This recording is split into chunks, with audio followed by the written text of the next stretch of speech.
This is Ghost, and you're listening. From where? From where? Where are you from?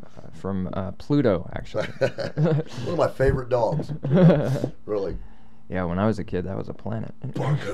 You know, Pluto's no longer a planet. Yeah, I know. How do you do that? I don't know. How do you get okay, Pluto, hide in the back. You're no longer a planet. I think they found it was a satellite because its orbit was. I don't know. So I used to know. I read it. A satellite. Yeah, it's a satellite of something or other. So it's just passing into. I don't know. That's a drag. You could lose government funding if you're no longer a planet. I suppose so. That sucks. Okay, give her a whack. All right. This is Ghosts from the Hickory Street Hellraisers, and you're listening to Doggie Time on DentonRadio.com. Can you dig it? Yes, sir. No, you're supposed to say, I can dig it. Oh, okay. Can you dig it? I can dig it. I knew that you could. Surely you can't be serious. I am serious. And don't call me Shirley. You obviously have a wonderful economy with words. I look forward to your next syllable with great eagerness. It's doggy time! And some of us have a lot of brain cavity, stuff going around on the inside. So check. But that's looking better. Check. Check again. Check again. Check again. Check one more time. See, if your squiggly things are anywhere near Kim Knowles, Kim Knowles she's actually had the best squiggly things so far. Squiggly things? Yeah, squiggly things. Squiggly things. Oh. See, the squiggly things are important on the Doggy Time show. Oh, man. Yeah, so there you go.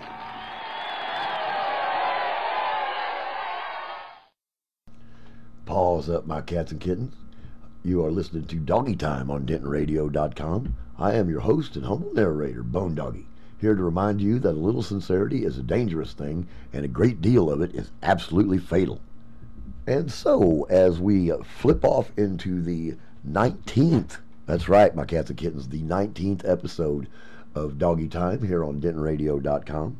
Now you're probably saying to yourself, but Bone Doggie, there have been a few weeks where we have had a hole in the schedule and hadn't had a show. Yes, that is very true. We've missed a couple weeks. It has been a busy time for Bone Doggie right now. The band is roaring, and so is DentonRadio.com. We've been doing some shows and having to arrange things and get our kids in order and all of that. So we do apologize if you have missed any of the weekly extravaganza that goes into your week on DentonRadio.com. We do apologize for that. However, we are working on this, and we will be up and running on a regular schedule as of now. Of course, taking into consideration, my cats and kittens, that time is an illusion, and on the Doggy Time show, time is doubly an illusion. But we're up and running. We're going to have a good little show here tonight. We got a very special guest that's going to come in. He's actually one of the Hickory Street Hellraisers. So that ought to prove unique, if not exciting, and somewhat scary for some of you that know the band. So you can fill in that blank as you want and as you listen into the show. But we're going to drag that one out here in a few minutes. But in the meantime, we would like to say that there are some very exciting things going on at DentonRadio.com. The app is in the works. There is a website that is in the works. There is also a few shows that we're putting together with some of the talent, the myriad of talent from DentonRadio.com's playlist, not to mention the fact that there are several groups that are in the studio, including yours truly and the Hickory Street Hellraisers. So we're going to have some new tunes. And we've also got some new talent that is starting to pop up around town. Some bands have started to show up at open mic at Banter and around some of the clubs. One of them we had the real good fortune to run into is a group called Loose Fit. They are a very folky, bluesy, acoustic bunch. And these guys did a gig with Backwater Opera Friday night, and they are just amazing. They're a good bunch of players, three-piece I believe is what it is, and if I remember correctly. But watch out for Loose Fit, and also keep an eye on, this is so funny, keep an eye on My Kick Drum Heart, because our good buddy Jason Rochester, who is the head honcho over at Graytone Records, is now playing lead guitar for My Kick Drum Heart. So that's kind of fun. That's quite exciting, really, because Jason is a really good guitar player. Kick Drum is a really good band, and these guys are a good fit. They're a good fit together. They do a good show. So without further ado, I think we need to push this button and remind you, my cats and kittens, where to go when you ain't got no place else to go. Doggy time. Doggy time. Doggy time. Doggy time. Doggy time. It's doggy time. Paws up, my cats and kittens. This is your host and humble narrator, Bone Doggie, here to remind you that every Tuesday night at 8 p.m., Doggy Time sets fire to the airwaves on DentonRadio.com by bringing you news and information, innuendo, murder, mayhem, and the best of Denton music, not to mention the humor, love, and insight straight from the lights of Backwater Opera, Soul Tax, Ashley Gatta, and of course, the occasional Hickory Street Hellraiser, just to name a few. Now we know that as we suffer the day-to-day slings and arrows of outrageous fortune, my cats and kittens, you can't always bank on being in front of one of these digital contraptions every Tuesday night. Well, old Bone Doggie is here to caress your earbones with a bit of joyous news. You can hear Doggy Time anytime simply by going to DentonRadio.com and clicking the button on our player that is sporting the visage of yours truly. Or if you want the direct route, visit our blog at DentonRadioblog.com and click the Doggy Time button there. And as an extra bonus, my cats and kittens, you will also have the past episodes of Doggy Time at your fingertip. Paradise is but a mouse click away. So feel free, my cats and kittens, to sit back, relax, and at your leisure, listen to Doggy Time anytime on DentonRadio.com. Can you dig it? I can dig it. I can dig it. I can dig it. I can dig it. We can dig it. I knew that you could.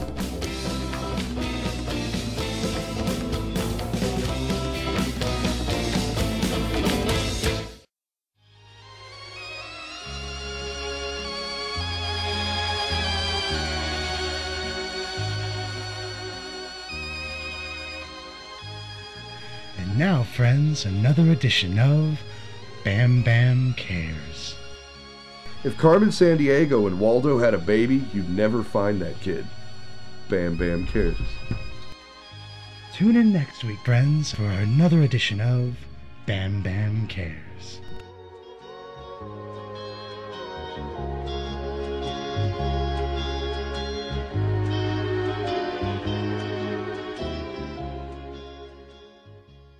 All right, my cats and kittens, it is now time to throw caution to the wind and probably all sense of propriety, really, and introduce our special guest this week.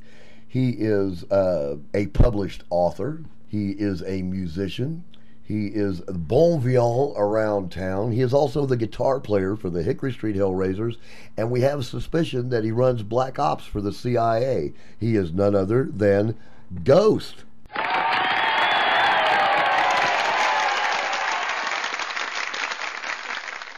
Good evening, Ghost. How are you? Good evening. I'm well, thank you. Thank you so much for coming and doing this. Thanks for having me. Appreciate you have this. And we understand that you have not listened to the show before. No, actually, one reason or another. You've never listened to the show? No. So you have no idea what's going to go on. I have no idea. Okay, I see. No clue. Well, generally, I have to tell you that every episode at this particular time, the special guest gives Bone Doggie $20. Oh, yeah? Yeah. It's too bad. I ain't got 20 bucks. Well, then get the hell out of my studio. No, we can't do that. We can't. I'll tell you what. I'll steal your gig money. That's what we'll do. So. There's gig money? Well, no. No. We're fixing to spend all our gig money, aren't we? I believe so. At this particular time, at the time that we are recording this, my cats and kittens, in exactly 1 week, we are marching our Fanny into the studio. Is that a week from now? Yeah. Oh, cool. Next, it's the 3rd. We're going to walk in. Nobody told you about this, did they? You didn't read the memo. Well, I just show up with a guitar, man. Okay, yeah. It's easy. It's easy life. I show up, I play guitar. There you go. It works. But yeah, we're walking into a studio next week. We haven't been to a studio for what, a year? Yeah, about that. A year or more. Well, yeah, just about. So we're kind of excited about that. We're going to do a tune and then follow it quickly with a video. Yeah, that should be a lot of fun. That's going to be a lot of fun. We're starting to line things up, and there's going to be lots of dancing and debauchery and stuff like that. Yeah. So I'm really anxious to see that. If it doesn't kill me. Yeah. Seriously, we're looking at it on paper. We're meeting with Evan Clinton is going to be, of course, video in it. He's our video guy, and we've got some other folks lined up that are basically volunteering their sweat equity Yeah. at this time, because we have no cash. Thank you very much. Actually, we're fixing to give all our cash to the sound guy, but yeah, a lot of people are interested in it, and it's going to be quite the project. I think so. We haven't really undergone a real video before. Yeah, well, I've never been involved in anything. Really? I mean, I've done some film things before, like nothing major, but I've never been in a music video or Never been anything like that. What kind of film things have you done? Oh, just student stuff when I was a lot younger. No porn. No. Okay, good. No. Because your mama may be listening to this, and we don't want to. Hi, Mom. Guess what? Swinging stewardesses in cages was not me. But yeah, it's going to be a pretty busy month here for Bone Doggie and the Hickory Street Hellraisers. Looks so. So yeah, speaking of Bone Doggie and the Hickory Street Hellraisers, I think we need to drag out a tune. Yeah. At this time, let's do that. And a few weeks ago, we played Denton Arts and Jazz. Yeah, that was a hell of a show. That was a blast. That was what, our third time? Third year. Third year. So, but we've actually played 4 shows because the first year we did. Yeah, we did too. We did that was the first year they had the senior center inside stage. Right. I think it right, was. yeah. I think that was the first year. Yeah. I'll never forget that because you had the Planet of the Apes shoes on. Yeah, that was awesome. That was awesome. We're in the middle of the gig by Cats and Kittens, and I look down at Ghost's feet, and he's wearing the, what are they called? Vibram 5 Fingers. A lot of people got them now. I guess they're feet shoes. I'm wearing them right now. Actually. You are. You got the Planet of the Apes shoes right on there now. So I'm barefoot, so I'll be Charlton Heston. There you go. And you can be Roddy McDowell. But I don't know. I can't picture anything between my toes, dude. You don't notice it that much. Really? After a while, I don't really notice it. Just feels like walking around with bare feet. Really? Except when you step on a piece of glass and it doesn't go into your foot. That's rather nice. Well, it kind of loses the charm, doesn't it? No pain.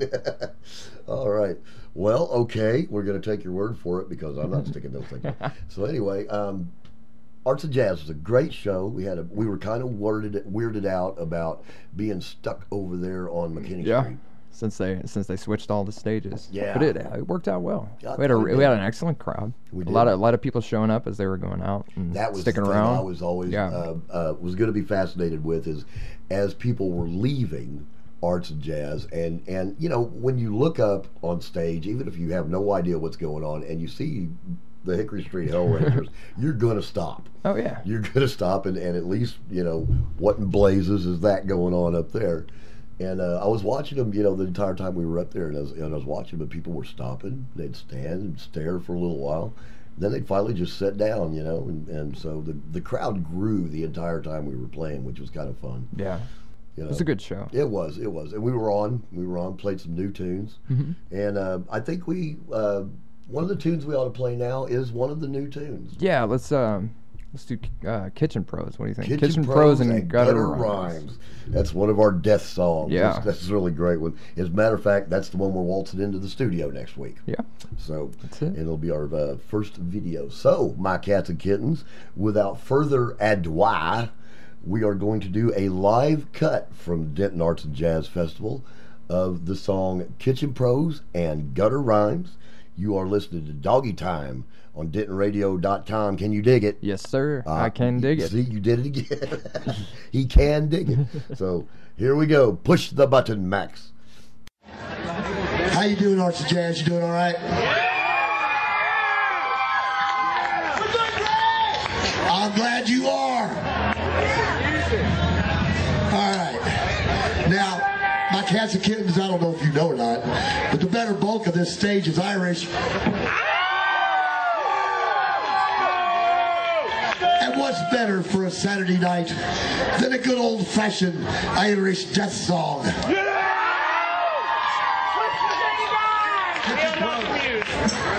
No. One Scotsman, right? Anytime. Are you ready? Are you ready? Scott just said.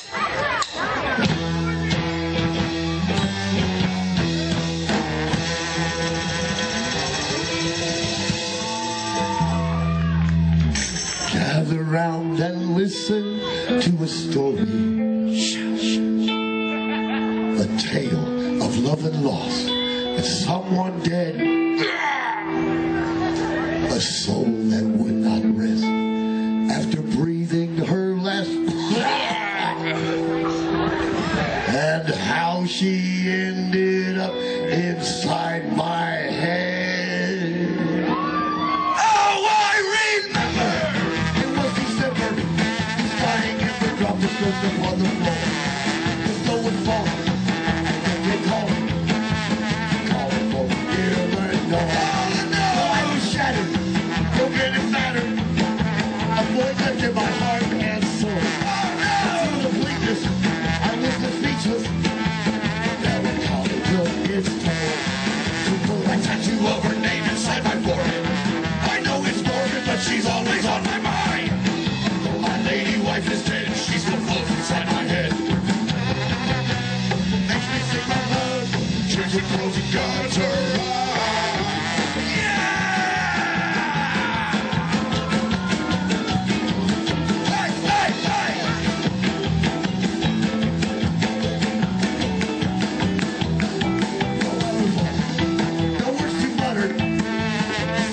My voice had fled. Oh no!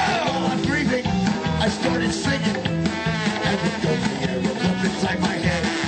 She put a tattoo of her name inside my forehead. I know it's morbid, but she's always on my mind. Though my lady wife is dead, she still floats inside my head. Though I miss her come, makes me sing my love. Children, frozen gods are right.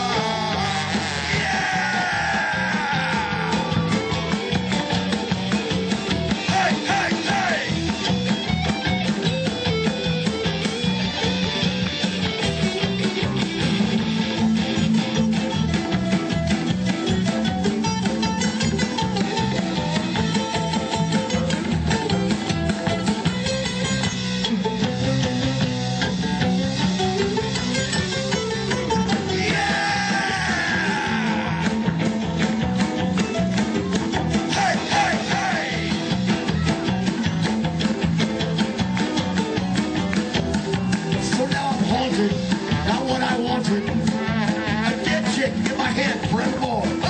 But while I'm grieving, I still keep singing. Singing out the lost Lenore. Oh, Lenore! A tattoo of her name inside my forehead. I know it's morbid, but she's always on my mind. Though my lady wife is dead, she still floats inside my head. Though I'm Mr. Dumb, makes me sing my love. Ginger grows and gods her eyes.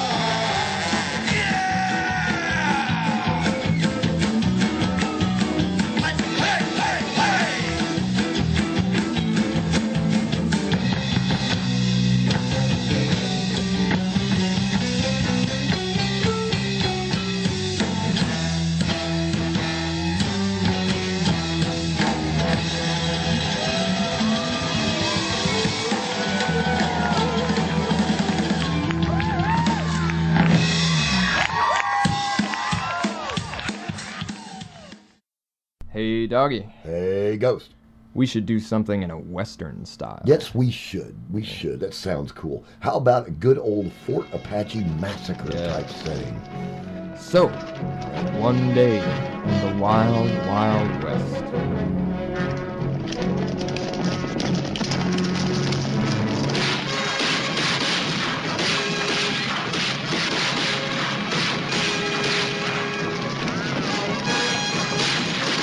Hold it! Hold it! Hold your fire! Hello? Hello? I'll say, is it anyone home? Hello? Hello? Ah, yes. Hello. Well, who are you? I am Chief Running Duck of the Sioux Nation. Well, you don't sound like no Injun. Oxford, class of 67. Ah, okay. I say, old boy, we've been running around here hollering and shooting and whooping it up like a proper pack of savages, and no one seems to be shooting back. Have we come at a bad time? Well, there ain't no one here except me. I beg your pardon? Yep. Everybody left. Got tired of waiting on you. Well, we have been rather busy. Yeah, all we was doing was marching and drilling and waiting and marching and drilling Yes. Look, old boy, we've come a rather long way. Do you suppose you could, sort of shoot back? This is costing me a lot of money. Oh, I ain't no shooting soldier. I'm a cook. I beg your pardon? Yep. I could make you some steak à poivroise, or maybe, whip up some pommes frites, We could finish it off with a nice creme brulee. I could do a lunch for you and your boys. So let me get this straight. The entire fort's empty, Yep. right? Yep, They all left. yep, But they left you, yep, the cook, yep, behind. yep. Well, we'll pass on lunch then, thank you very much. Look, could you tell us perhaps where everyone went? Perhaps we could catch up to them.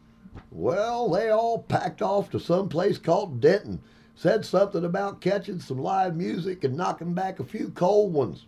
Denton, live music. Right, got it. Well, thank you very much for your time. We'll be off then. Right, Ben, someone dig out the map. We're off to Denton. You sure? I could whip up some potatoes au gratin here for you and your boys. No, that's all right. Quite all right. Thank you so much. We're on a rather tight schedule. Well, okay then, but if you change your mind, come on back. I got some pâté fours in the fridge over here waiting for you. Quite all right, thank you.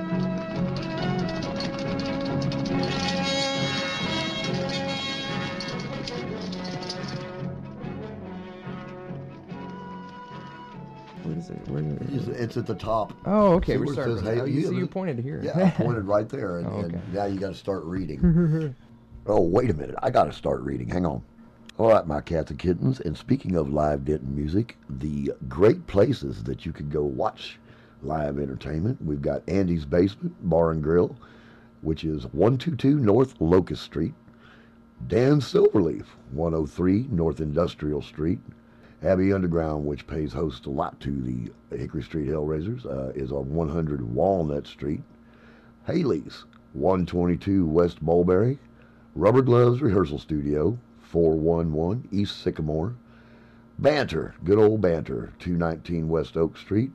J&J's Pizza on the Square, 118 West Oak Street. And, of course, the Sweetwater Grill and Tavern, which is 115 South Elm Street. You could go to any of these venues and hear excellent, excellent live Denton music. A lot of these people from DentonRadio.com. You can go any time of the week and find gigs at any of these places. And I think it would be time, it should be time that we float off into another tune here. Yeah. I'm going to do that. And then we're going to come back and have a little chin wag with Brother Ghost. And I would like to pick this one. And I think what I would like to do is go back to Bone Doggie and the Hickory Street Hellraisers' little bar in Texas and yank out actually what is one of my favorite tunes off of there. It's my Token Tom Waits tune. And it's called Razor Sharp and Silken Blue.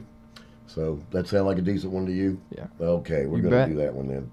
So here is Razor Sharp and Silken Blue from yours truly, your humble narrator, and Brother Ghost, and the rest of the Hickory Street Hellraisers. And you are listening to Doggy Time on DentonRadio.com. Can you dig it? I can dig it. I knew that you could.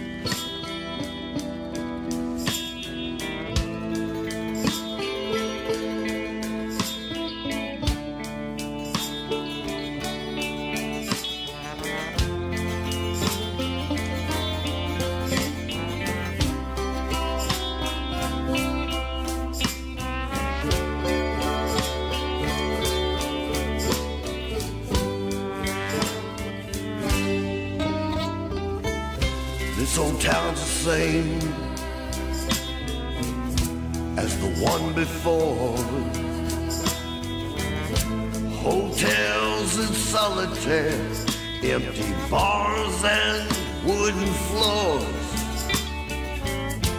There's rain on the pavement, got doors slammed in my face. Promise of miracles, the reality of mistakes. Razor sharp and silken blue. Can't seem to drink away this melancholy mood. My only friend's an empty glass, pack of stale cigarettes, bottle of memory, suitcase of regret.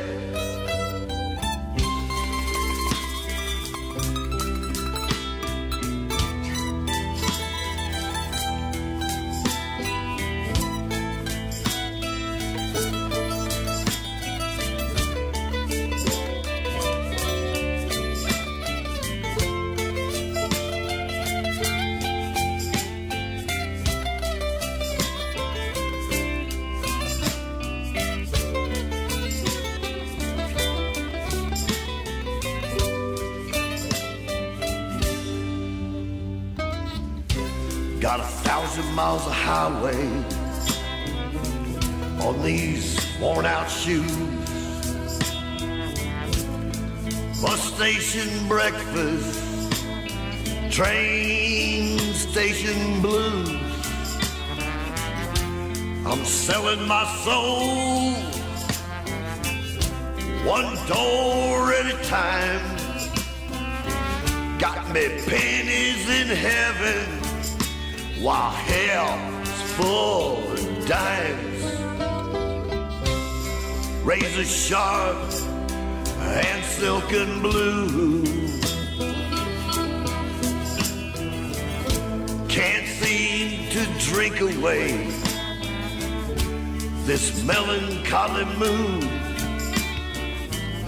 My only friend's an empty glass, pack of stale cigarettes, bottle of memory, suitcase of regret. Ha!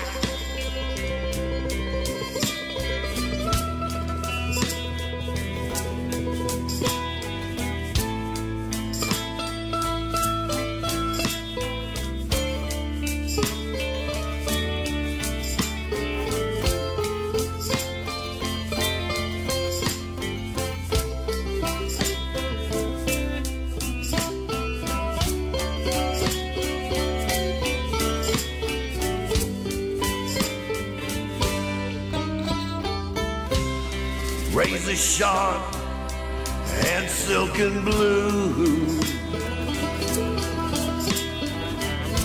Can't seem to drink away this melancholy mood. My only friend's an empty glass, pack of stale cigarettes, bottle of memory, suitcase of regret.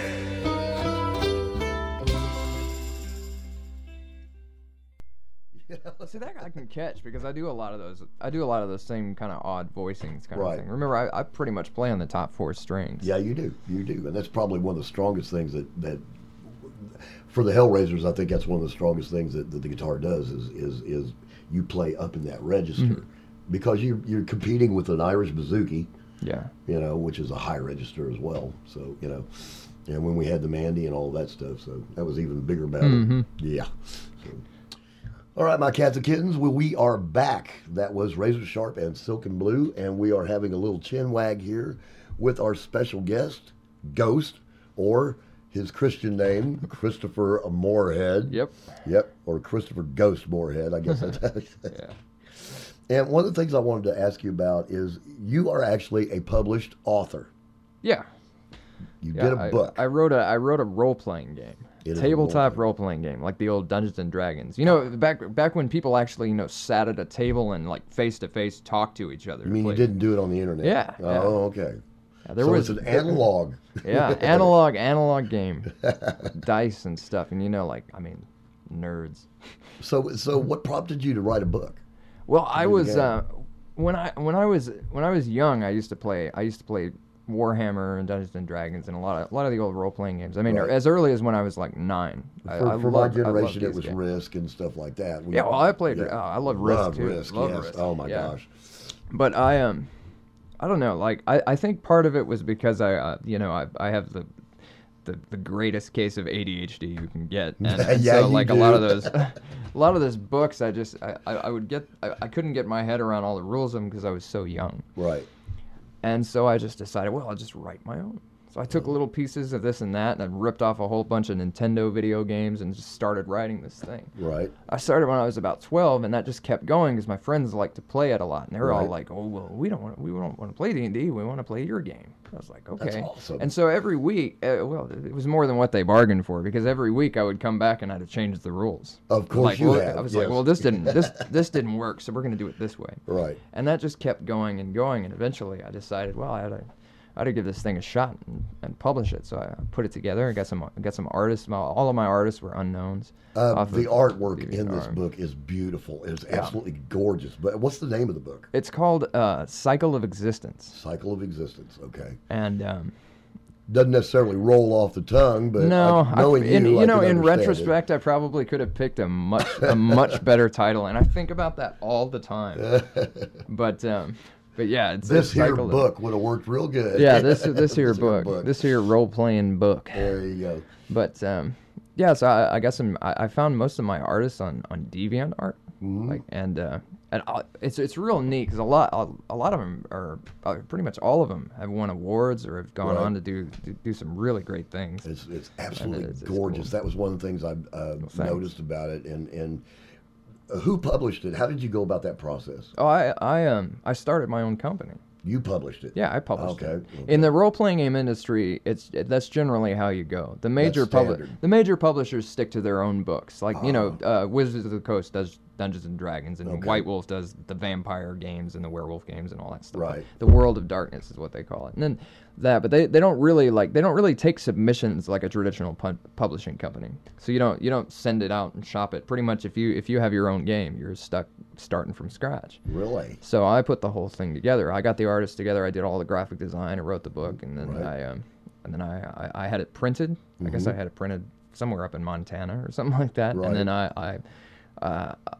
I got a distributor who could put it out worldwide for me. And the distributor, is that the one that was responsible for getting it in Barnes & Noble and Well, it's never been in Barnes & Noble. Well, there was a bookstore that it was. It's in Hastings. Hastings here in Haddon. I have an agreement with them, like a consignment type of agreement with them. Okay. Because for the big like Barnes & Noble and the big guys, you have to usually be on Ingram distribution or something, which generally you have to publish at least like 5 major titles before they even let you in. So I used I used a smaller distributor, and but they sent it out everywhere. It's really neat. I got a pretty decent following in Britain, and but I found it as far I found there's copies in Germany, but there's also copies in like Romania and like Czechoslovakia. Oh, yeah, Eastern Bloc action. Yeah, every now and then I look it up on the internet just to see where it wound up, and it's all over the place. My goodness, it's really pretty neat. Do you still get royalties from this thing, or is not a whole lot? It never made a whole lot of money, but role playing games never did. Right. And sadly, they're really on their way out right now. I mean, it's an internet world now. I mean, yes, it is. You got World of Warcraft, Diablo 3 now. Yeah, you guys all do Diablo 3. My God, it was like Christmas time when that thing came out. I couldn't believe it. It was like 12 years we waited for it. That's what I was hearing. Yeah, I think my daughter Carolyn was like, yeah, it's been 12 years this thing, and then. So, and it's hilarious too, though, because in a regular role-playing game you have all this imagination and everything like that. And don't get me wrong, I love Diablo 3; it's fun. But really, it's just like click, click, click, click, click, click, click, click, grab stuff, take it back, sell it in town, go back and do it again. That's the whole game. But it's pretty. Right, it is pretty. It is pretty. I finished one game in my entire life, and that was Zelda. The first one? Yeah. No, well, I finished the first one. Okay, so maybe 2, and then I guess when the Ocarina of Time came out. Yeah. I actually got to the point to where I could finish Ocarina of Time using the original lives that I started with. Oh wow. Yeah, and I got pretty good at that one. And so that was, and of course, a good blow 'em up game, Silent Service or Submarine or Silent game. Scope, the sniper game. Good tank games and stuff like that. I enjoy those, but I like the battle games a lot. I just like explosions, really. Oh, yeah. If we could get away with it, we'd have a lot more explosions on stage. Oh man, pyros. I know. Yeah. And man, I'd walk into one, and my hat would go up like a. I almost got burned down on stage one time. I was literally standing over a flash pot. Oh. And it was homemade flash pot, and the spotlight was shining down into this thing, and it was real hot, of course, And I'm standing there playing, and I look down, and I see a spark, and the way this flash pot was built, it was a light bulb. We broke off the glass and filled it with flash power and plugged it in. And so when you hit this little homemade light switch, the thing would flash up and it would burn up. So I just happened to look down into this flash pot, and I saw the spark, and I took 2 steps to my left, and 10 feet whoosh, right next to me. And I went, oh, that could have been the greatest thing ever on stage and the worst thing for me because I was literally I think Michael Jackson beat you to that in '88 Pepsi commercial. I know.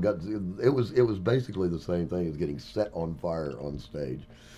So, speaking of on stage, you have a really interesting story with the Hellraisers because when we met, it was right at the beginning that I started doing the open mic at Banter. Mm-hmm. Yeah, I'd been up there doing open mic when it was Brick House before when it was then. Brick House, that's when I started as well. I came up there every week. Yep, and you had those great big giant black pants. Oh yeah, yeah. I had a pair of Jinkos. Those. I used to call them elephant bells, but so comfy, so goofy looking. Seriously, goofy looking, but terribly comfortable. They're great around the house. Absolutely, still have a pair. I call them my jammies. Yeah. But anyway, you were at the open mic and we got introduced, and we started checking each other out, and I don't know if we had jammed or not or anything like that. The first song we played together was I had you and Carrot come and back me up on With or Without You and Still Haven't Found What I'm Looking For by U2. That's right, and it was at the open mic. It was those two and Where the Streets Have No Name. They're all Did we do all Joshua. Yeah, we ended up doing 3 eventually. It was all Joshua Tree tracks. That's pretty much the only U2 album I really listened to. And that was sitting in at Banter. And then I remember that we started doing gigs, and you actually opened up 2 or 3 gigs with us at least. It might have been even more. I opened up your first birthday bash. You did. The very first birthday bash. You were one of you and Vanessa Helvey, I think. Yeah. The boss was there. And God, I think we're fixing to have our 8th or 9th birthday bash here. It should be 8, I think. Yeah, I think it's 8th. So the thing that I love about this, we became good friends after that, and you would start showing up at the gigs, and you literally sat in the front row and worked up our entire set, sitting there in the audience. Yeah, that's what I do, man. You did it. You did it. Like, man, I love that song. I wonder what he's doing there. So It took me a while too because I can't translate. I can't look at your hands and figure out what you're doing on the bouzouki. I didn't know how it's tuned. Yeah, it's kind of upside down a little bit, and it's very deceptive anyway. The middle of my neck is G, so yeah. You know it now, but at the time. But you literally worked up all our tunes, and it was so easy to just look at you and say, come on, set in with us, because you already knew the tune. Yeah, but at that point I was a rhythm guitar player. I'd never played lead. Right. And then you put me up on stage and you're like, take a ride, Ghost. I'm like, what? Take a ride, take a solo, and like, you looked at me like I shot your grandma. I think I got a pentatonic scale somewhere around here. Take one of those up. But yeah, that was really interesting, and but when you actually joined the Hellraisers for real, you took lead guitar player to heart. You took that role to heart, and you really jumped into it with both feet. I try. Yep. And you've done all right so far. I think so. Yeah, I have a lot of fun with it. Yeah, certainly. And this guitar that you have now is a jewel. Oh, I love it. I love it.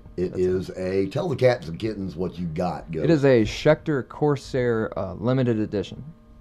How many copies do you know? I don't know. They didn't actually specify how many were made, and there's no like 1 of 200 or whatever. But I was told I actually ordered it from a studio up in New Hampshire, and they didn't actually have one. So they told me we're gonna get you one. We're gonna get you one. I was like, how are you gonna get one? Because Schecter had just discontinued them. So the guy told me that the one I got was the last one. Now I'm not sure if that's true or not, but I like to think it is. Well, we'll tell everybody it is. But it's a great guitar. It's a very cool sound. Guitar. It's a lot like a 335. Yeah. A Gibson 335, and I love hollow bodies. I love Bone Doggie says it every week. Live better acoustically. Oh, yeah. Even if it's an electric guitar, and I love hollow bodies and semi hollow bodies. It's beautiful. It's white with gold trim. A little nicer than the 14-karat fake gold. We don't know if it's real gold or not, my cats and kittens. We haven't tried to pawn it yet, so give us a couple weeks. But and you picked up this amplifier, this really nice amplifier. That's an Ignator Rebel 30. Those things have started to pop up around. Is it German? I think it's Bob Ignator or something. I don't remember. Right. His last name is Ignator, and I believe he used to work for Fender he was for a major amp company, and he broke off and sort of started his own company making boutique amps for people. He's been doing it for a while, and now they have like more syndicated, regular Yep. production versions. That's what I'm looking for, production. And this one is it's got 12 AX7 and ELA4 tubes. So you can blend them, so you can get that kind of Marshall sound, or you can get like the Fender American kind of sound. Two different size tubes, actually. Right. Yeah, those are the preamps tubes, and then it's got your regular 6L6 kind of thing. It's a powerful little sucker, and because it's got what 112 in it. Yeah, it's just 112. There's other cabinets I could get for it. It'll drive a 412. Well, Vagabond, Alex Adams from Vagabond's got one. I think it's got 212. The 212. Yeah. So I almost bought that, but I didn't really need that kind of power. You certainly didn't. You certainly. I got to tell you, my Cats and Kittens. Aside the fact that I love this guy and the fact that he's a great musician, the reason I hired Ghost was because he's the only guitar player I've ever met in my life that I had to ask to turn up. And you guys in volume, I don't know what it is, but and you are a metalhead. Yeah, I grew up with hair bands. Yeah. I mean, like and hair bands and hard rock and stuff like that, There you go. and old rock and roll, because the Who and the Stones and everything like that. I love the those Who guys. is actually where I started. Yeah. I had a little bit of Johnny Cash, Oh, yeah. and the Ventures and stuff like it. We're talking Doggie time here, so it's like way back before the better bulk of you people out there weren't even born yet. But that classic rock, what they call classic rock now. But to me, the Who, original punk band, in 1969. Well, when I was really young, it was Waylon Jennings. Right. Waylon and Willie and the Eagles too. But the first song, my parents actually have a recording of me at 2 years old with this kid's Really? guitar, just banging my hand against the guitar and singing Lukenbach, Texas. That's I knew all the awesome. lyrics to it. Oh, that's awesome. So you started at a very early I age. started when I was real young. I listened to a lot of country and I listened to a lot of pop too. Right. And I When was a big Billy when Joel did you fan. really decide I want to start playing guitar? I was watching MTV when MTV was a music, Right. music yes, station. I remember. It used to And be music videos. I remember That I was so sitting cool. there in my living room watching TV, and Money for Nothing came on. And I you hear that intro, and Mark Knopfler hits that first chord. Yep. With that that real hollow like kind of sound, and man, it just.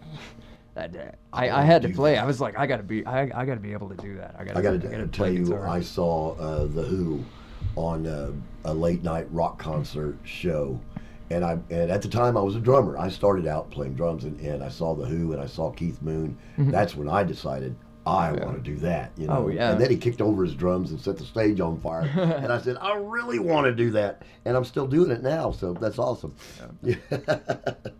Yeah, but a lot of there's a lot of stuff that I got into later. When I was a kid, it was punk rock, and like the Operation Ivy and the Misfits, and the old stuff, and then Dio, and I love Dio. Saw Ronnie James Dio with the original Rainbow. Oh yeah, Man on Silver Mountain. Yep, it was that tour. It was the original Rainbow tour, and one of the things that impressed me was how short that guy was. He's he's 4 a foot tall, little bitty guy. Yeah, little bitty guy. But man, that guy had a voice. What a voice! Yeah, it was amazing. It was just he was all powerful, and that was quite the show because drumming was Cozy Powell, Richie Blackmore, Jimmy Bain was on the bass, and Tony Carey, remember him? Yeah. Had that pop tune back in the 80s or 90s, whatever it was. He was an MTV guy. He was actually playing keyboards that night. And I was a Deep Purple freak anyway, and so I'll go to see Blackmore, my first concert ever. Yeah. And I got to see Ronnie James Dio and Cozy Powell. And one of the things I loved about Cozy Powell, who was the drummer, My Cats and Kittens, if you do not know that, when he did his drum solo, they played the 1812 Overture, complete with cannons, and he was keeping pace with the cannons.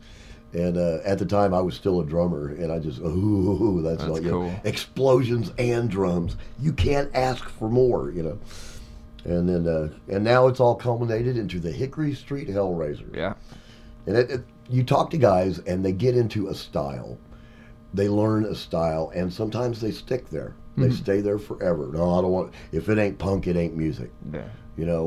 all of us, you and I most certainly, have been through all those different styles. Oh, yeah. Had all those different influences, and not afraid to steal from them. No. Not at all. I think that's one of the things that's great about the None of them Hellraisers. were afraid to steal from everybody else. Exactly, and that's a perfect example. But I think that's one of the reasons that the Hellraisers have such a strength is the variety of music that the Hellraisers can play. Mm-hmm. If I come up with this type of tune, you may struggle with it for a little while until you get it under your fingernails, but still, you guys are able to play a wide variety. Well, that's one of the things I love about being in the band. Right. Because I never get bored. You certainly don't. We're never stuck with the same sound over and over again. The sound has been evolving. Yeah. Like from the beginning. Because I mean, it was, when I was first opening for you guys, it was a Delta blues band. Pretty much. Yeah, I love the Delta blues. I seriously got me into too. Delta blues. Yeah. The earlier, the better. I mean, if it was an old raspy, and I've got a ton of them. Ask my wife; they're all over the guest room. I've got a ton of old raspy 1920s recordings, and you listen to that stuff, and it is stirring to me. Oh, yeah. To listen to Robert Johnson. The other guys that played during that time, Blind Lemon Jefferson, yeah. What was the guy, Carter? I can't remember his name now. Right off the top of my head, I can't. But I used to be able to sit and rattle off about 15 guys that you would never, ever hear because there's like one recording of them. But that you listen to that, though. You listen to early Delta Blues, and you hear rock and roll. Oh, yeah. It's in there, Oh, yeah. And especially with the bouzouki, that just immediately became a place in my heart. It fit. And it just kept walking me down the road. And I still go back there every now and then, visit Muddy Waters a little bit, Howlin' Wolf, and of course, Miles Davis. Yeah. And, if you put a little jazz in there, you got to put a little jazz in man. there. So. All right, man. Well, thank you so much for coming out and doing this. Oh, thanks for having me. My pleasure. My pleasure. We need to actually go back to the script. Here we go. And I'm going to read this part, and then you read the red part. Okay. Okay. Are we ready? As always, my cats and kittens, we'd like to invite you to keep listening to DentonRadio.com and tune in for a new Doggy Time show this week, this time, next week, same Doggy Time, same Doggy channel. That's Tuesday night at 8 p.m. And if you want to listen to Doggy Time anytime, you can just click on the Doggy Time button on our DentonRadio.com player, and that will take you to our blog at DentonRadioblog.com, where you'll also be able to hear past episodes of the show. You can also find Denton Radio on Facebook, so leave a post on the wall and let Bone Doggie know what you think of the show. And if you thought it stunk, lie. Tell me it was great anyway, because we need affirmation and positive reinforcement for doing this every week. So, well, speaking of variety, I think that it would be fitting, moral, and just if we threw at this poor, unsuspecting public here probably one of our widest variety type songs, and that's a new one. Yeah. And that's The Murder Mystery. Yes. Which is called Herr Vassar's Wife. Herr Vassar's Wife. And to let you know, the Hellraisers are the Hellraisers, my cats and kittens. I originally spelled it Vassar, V-A-S-S-E-R, and was informed by my guitar player that if it's going to be German, you have to spell it with a W. With a W, that's right. You guys are so anal. This is amazing to me. So anyway, we are going to close out this show with The Murder Mystery, Herr Vassar's Wife. You are listening to Doggy Time on DentonRadio.com. Can you dig it? I can dig it. I knew that you could. Push the button, Max.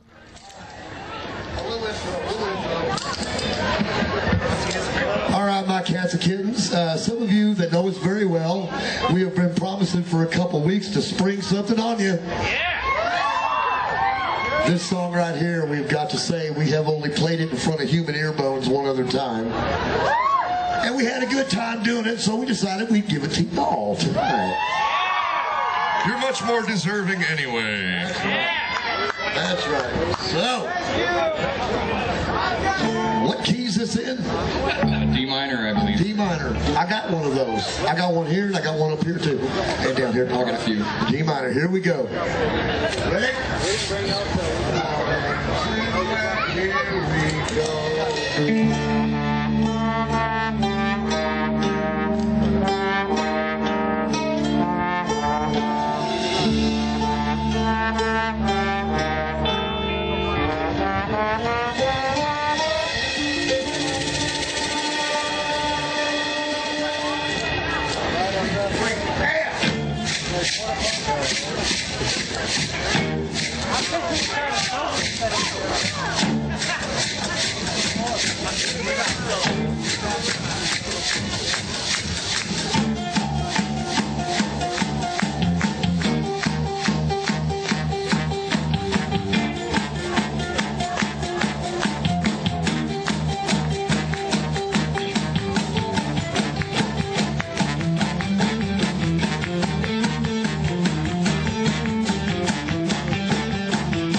To anyone around.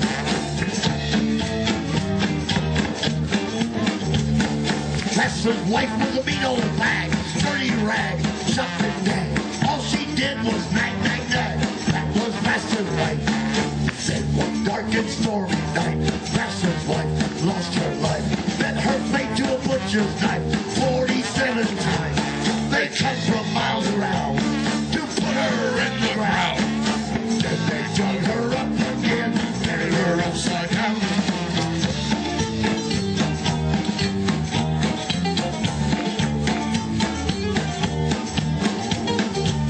They called in Chief Inspector B, Ribbon Downs Constabulary. Look into the mystery of the death of Pastor's wife. So to business, B got down, questioned everyone in town. Seems that all of Ribbon Downs was somewhere else that night. They came miles around to put her in the ground. Then they dug her up again and buried her upside down.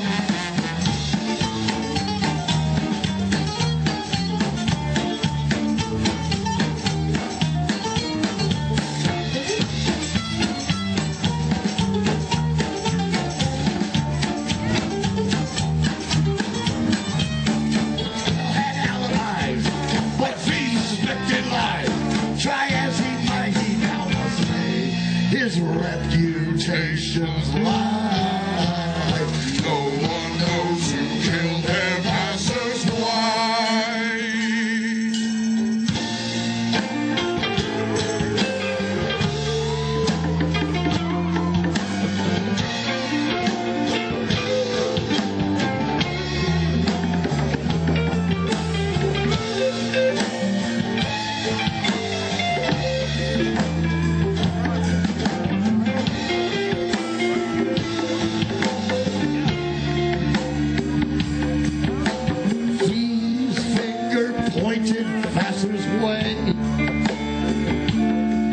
He's guilty as sin. His looks give him away. Then someone in the back was heard to say, I did it. I confess. No, I did it. I confess. No, I did it. I confess. No, I did it. I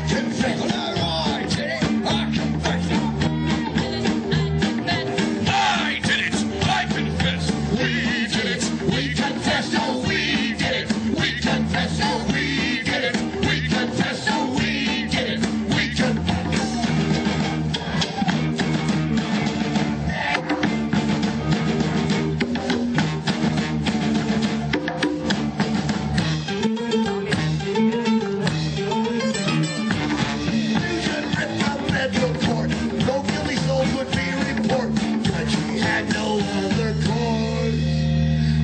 to pronounce. Death by person or persons unknown.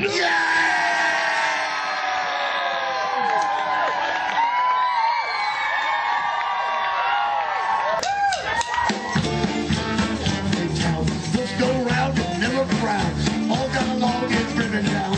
Out here massive white. Without him massive white. Without him massive feet of white.